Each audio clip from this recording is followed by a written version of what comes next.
Hello everyone, आज हम बात करेंगे इंडियन एनर्जी एक्सचेंज आईईएक्स के शेयर के फंडामेंटल और टेक्निकल एनालिसिस के बारे में। पहले फंडामेंटल लेवल पे समझते हैं कंपनी का बिजनेस क्या है, कंपनी किस तरीके से रेवेन्यू जनरेट करती है और क्या ऑपरेटिंग मार्जिन ये कमांड करती है मार्केट में। उसके बाद हम टेक्निकल लेवल पे चार्ट से जानने की कोशिश करेंगे किस लेवल पे कंपनी ब्रेकआउट दे सकती है और आने वाले समय में क्या इसके टारगेट्स पॉसिबल हैं। तो कंपनी 2007 में इनकॉर्पोरेट की गई थी। इंडियन एनर्जी एक्सचेंज एक ऑटोमेटेड प्लेटफॉर्म है जहां पे आप ट्रेड कर सकते हैं इलेक्ट्रिसिटी यूनिट्स का। ठीक है, जो इलेक्ट्रिसिटी की ट्रेडिंग होती है उसको ये बेसिकली ऑनलाइन लेके आए और एक ट्रेडिंग प्लेटफॉर्म दिया, जैसे बीएससी और एनएससी हो गया। सिमिलर वे में वहां पे आप स्टॉक मार्केट में ट्रेड कर सकते हैं, खरीद बेच सकते हैं। यहाँ पे इलेक्ट्रिसिटी के जो भी कॉन्ट्रैक्ट्स होते हैं, जो भी इलेक्ट्रिसिटी मतलब फिजिकल डिलीवरी होती है, उन सब चीजों को खरीद बेच का जो भी मतलब एक ऑनलाइन प्लेटफॉर्म है, उस टाइप से ये कंपनी का ये मेन बिजनेस है। इसमें और दो कंपनीज अभी रिसेंटली मतलब मार्केट में आई हैं। ठीक है, ये एक लौती ऐसी लिस्टेड कंपनी है जो मतलब लिस्टेड है और मतलब शेयर मार्केट में लिस्टेड है, और ये मोनोपोली भी है। मतलब 94% ऑफ टोटल जो ऑनलाइन मतलब ट्रेडिंग होती है या जो मतलब खरीद बेच होता है, जो भी बिजनेस होता है, वो ये सब ओन करते हैं। मतलब बेसिकली एक वर्चुअल मोनोपोली है इनकी ऑनलाइन सेक्टर में।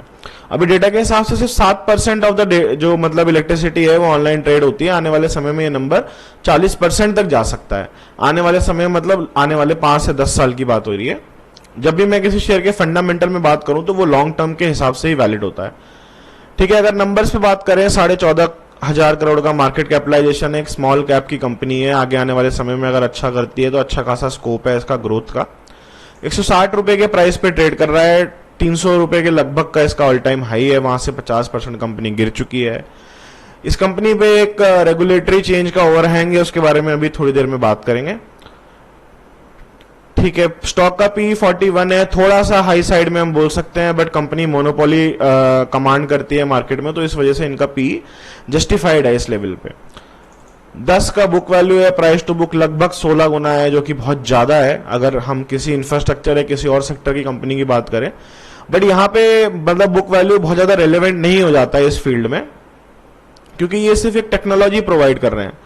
और एक बार हम सेक्टोरल एनालिसिस करके भी देखेंगे कि सेक्टर में जो अदर कंपनीज है जो सिमिलर बिजनेस रखते हैं, उनके जो फंडामेंटल्स हैं किस तरीके से इनके साथ कोलिडेट करते हैं।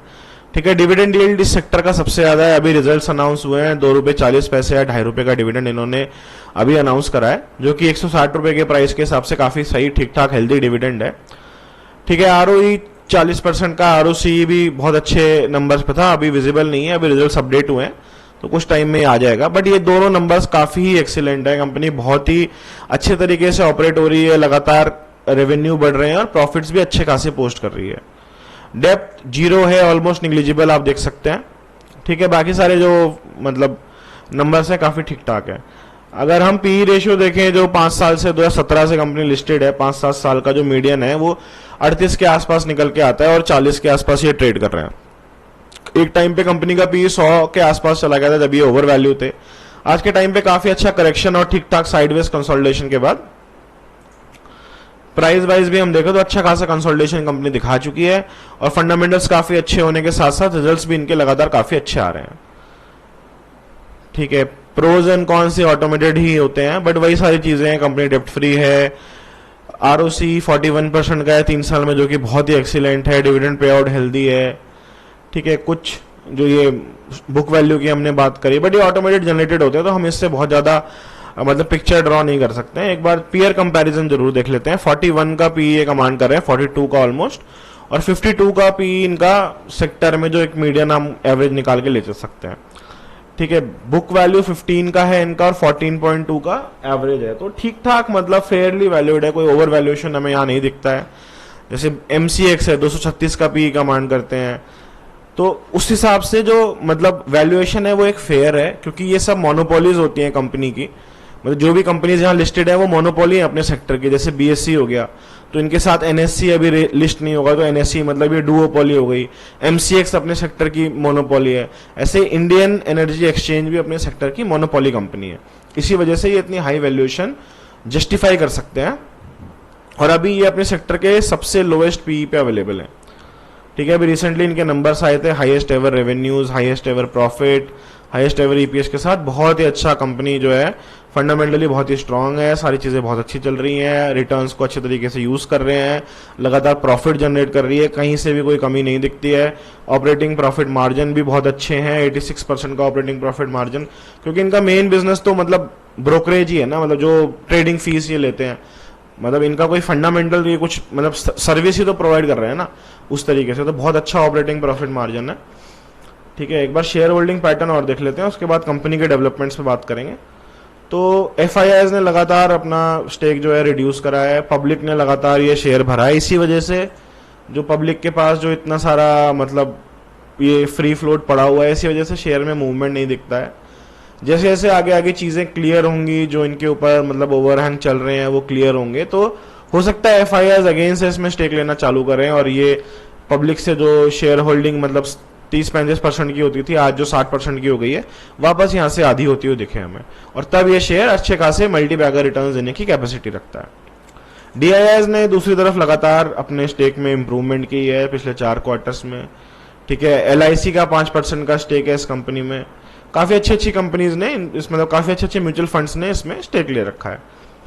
तो फंडामेंटली तो आपको कोई ऐसी चीज़ नहीं दिखी होगी जिससे आप ये कह सको कि इसमें करेक्शन क्यों आया, क्या एक ओवर वैल्यूएशन आप कह सकते हो। 100 की PE पे बहुत दिनों तक ट्रेड कर पाना पॉसिबल नहीं था। एक न्यूज़ है जो मतलब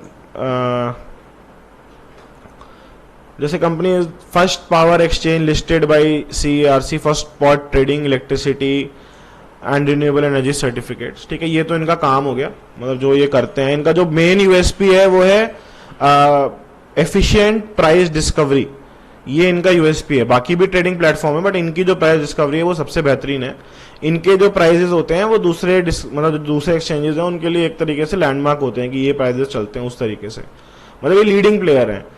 7,500 से ज़्यादा इनके रजिस्टर्ड पार्टिसिपेंट्स हैं और ये सब चीज़ें आप देख सकते हैं। मार्केट ये इनके सेगमेंट्स हो गए, day ahead market, green day ahead market. Green मतलब ये रिन्यूएबल एनर्जीज में जो आपका डे एड मार्केट जो नेक्स्ट डे के लिए आप खरीद रहे हो 15 मिनट ब्लॉक बेसिस पे, ये सब तरीके के इनके मतलब किस तरीके से ये चीज़ें मतलब जो इनके सेगमेंट्स हो गए किस तरीके से चीज़ों को ट्रेड करा जाता है। Term ahead market, renewable energy certificate, energy saving certificate, ये डिफरेंट आपके सेगमेंट्स हो गए। ठीक है, इनका ब्रेकअप किन चीज़ों से आता है, ये सारी हैं। डैम में 48% है, बाकी RTM में 28% है, बाकी सब चीज़ें मतलब अभी बस चालू ही हुई है, आप कह सकते हो 3% का है, तो बहुत इररेलेवेंट है अभी इसके बारे में ज़्यादा बात कर पाना।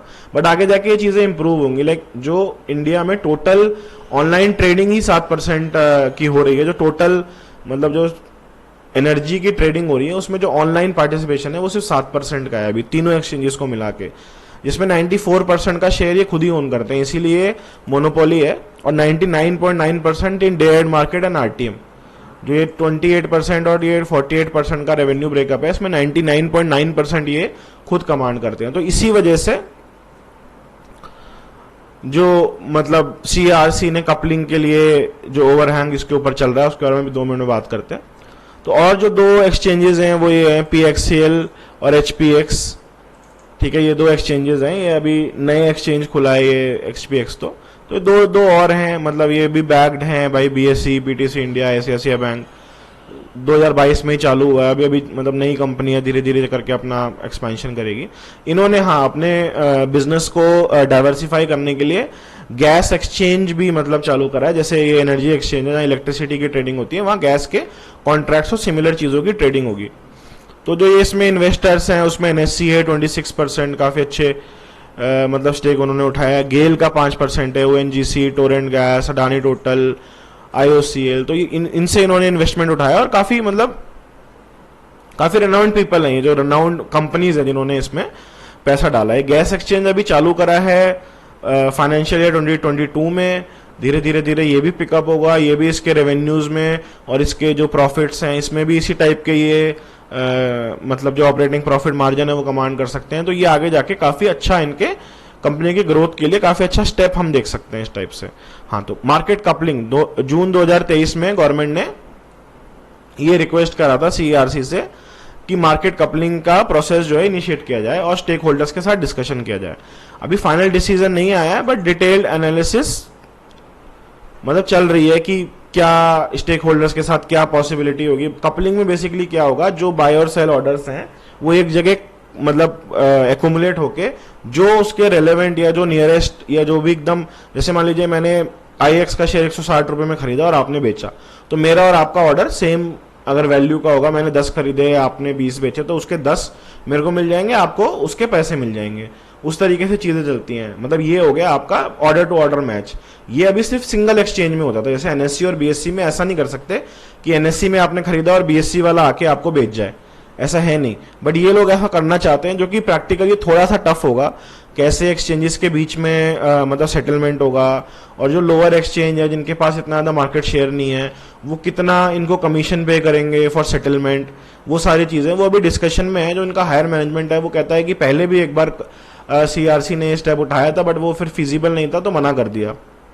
अगर ऐसा सेम चीज़ होती है इनकेस, अगर कपलिंग ये जो मतलब इतने टाइम से चल रहा है, इसके बारे में पायलट प्रोजेक्ट चल रहा है, ये अगर इंप्लीमेंट नहीं होती है, तो ये कंपनी के लिए बहुत ही पॉजिटिव साइन हो जाएगा। इसका मोनोपोली का जो स्टेटस है वो अगेन कंटिन्यू रहेगा। और जिस हिसाब से ये ग्रो कर रहे हैं, गैस एक्सचेंज भी लेके आए हैं इन्होंने, ये कार्बन एक्सचेंज भी मतलब अभी चालू करा है, ठीक है। तो इन सब चीज़ों की वजह से इनको बहुत ज़्यादा बेनिफिट मिलेगा और ये मोनोपोली ही रहेंगे। तो अगेन जो ये मतलब अपने ऑल टाइम हाई से जो करेक्शन आया है वो वापस से इन्वेस्टर्स के अंदर कॉन्फिडेंस दिखाएगा और FIRs हो सकता है इसमें और अच्छा स्टेक लें।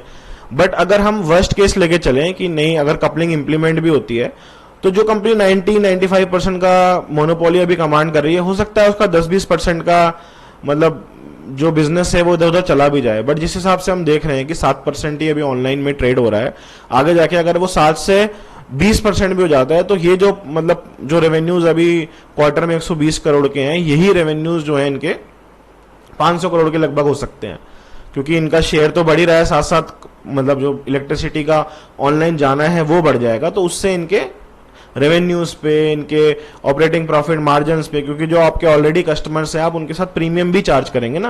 अगर आप सबसे बेस्ट प्लेयर है मार्केट में, तो आप वहां पे जो आपकी ट्रेडिंग फीस है उन सब चीज़ों को, मतलब अभी तो एक्सपेंशन मोड में है, अभी छोटी कंपनी है, अभी कोई बहुत ज़्यादा मतलब रेनाउंड इतनी आप नहीं हो चुके हो कि आपको मतलब NSE के लेवल पे आप नहीं हो, इतने बड़े नहीं हो चुके हो कि 50% मार्केट ही आप कमांड कर रहे हैं। क्योंकि जो मतलब ऑनलाइन ट्रेडिंग हो रही है वो सिर्फ 7% पे हो रही है। जब हम आएंगे ऑनलाइन में, हो सकता है 20-30-40% तक आने वाले 5-10 साल में ये चीज़ें हों, तो इनके रेवेन्यूज में बहुत फर्क पड़ेगा। तब भी फंडामेंटल के लेवल पे भी ये कंपनी बहुत अच्छे जगह पे खड़ी है। टेक्निकल लेवल पे भी बात करेंगे, बट फंडामेंटली भी जो इस पॉइंट ऑफ टाइम पे भी 140 पे थी, रिजल्ट्स के बाद इसमें बाउंस आ गया है।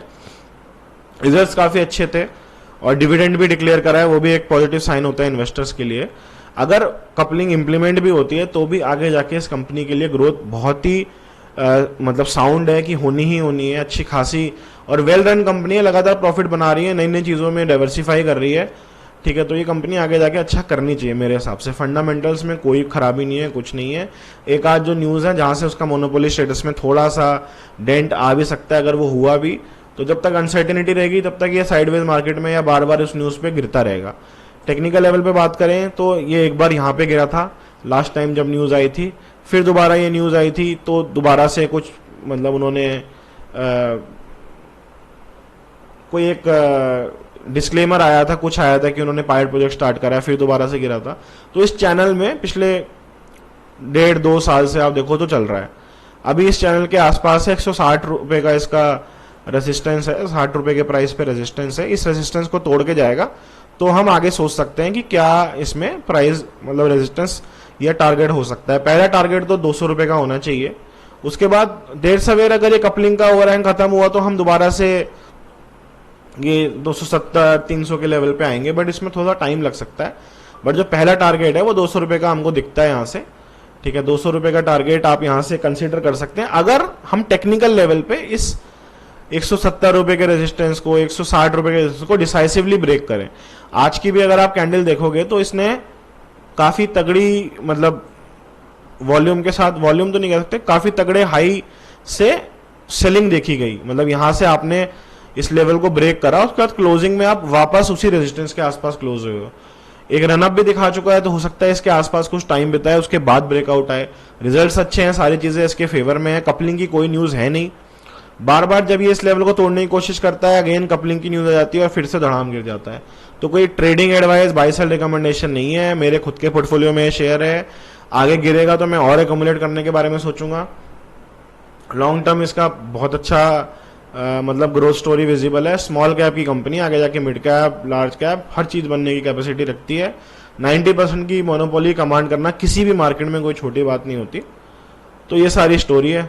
अब आपको क्या लगता है एनालिसिस के बारे में, कोई और एडिशनल पॉइंट हो आपके पास तो आप ऐड कर सकते हो कमेंट सेक्शन में। वीडियो पसंद आई हो तो लाइक करिएगा और थैंक यू फॉर वॉचिंग, और मिलते हैं अगले वीडियो में।